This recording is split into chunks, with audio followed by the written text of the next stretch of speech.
Şah İsmayıl Xətaiyə bizim münasibətimiz necə olmalıdır? Yəni, bilirsiniz, o əslində Əhlüsünnə qatilidir. Zındığın biridir. Aydındır. Bismillahirrahmanirrahim.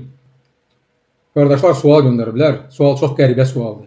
Soruşurlar ki, Şah İsmayıl Xətai barədə nə deyə bilərsiniz? Əvvəla biz kimik ki, tarixi şəxsiyyət barədə hökm verək. Deyək ki, o zındıqdır, qatildir, kafirdir və s.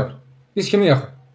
Allah Subhanahu taala Bəqərə surəsində 2 yerdə, 2 ayədə, eyni ayədə bizə xəbər verir. Deyir ki, tilkə ümmətun qad xalət ləhə mə kəsəbət və ləkum mə kəsəbtum və lə tusəlun ammə kənu yəməlun.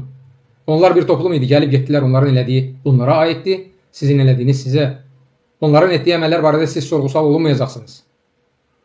Biz tarixi məsələləri qabardıb, tarixi şəxsiyyətlərə dil uzatmamalıyıq, hikmətli olmalıyıq. Qiyamət günü bizdən soruşulmayacaq. Nə qəbirdə, nə qiyamət günü soruşulmayacaq ki, sən niyə Şah İsmayıl Xətai barədə danışmamısan?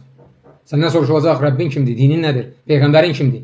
Yəni bu həyatda həqiqi müsəlman olmusanmı? Lakin burada bir incəlik var, əziz müsəlmanlar.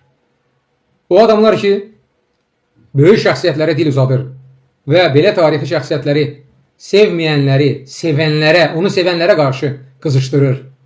Ona nifrət oyadır, ədavət oyadır və s. Sonra da bu qarşı durmaya gətirib çıxarır. Bu yaxşı şey deyil, bu müsəlmana yaraşan deyil.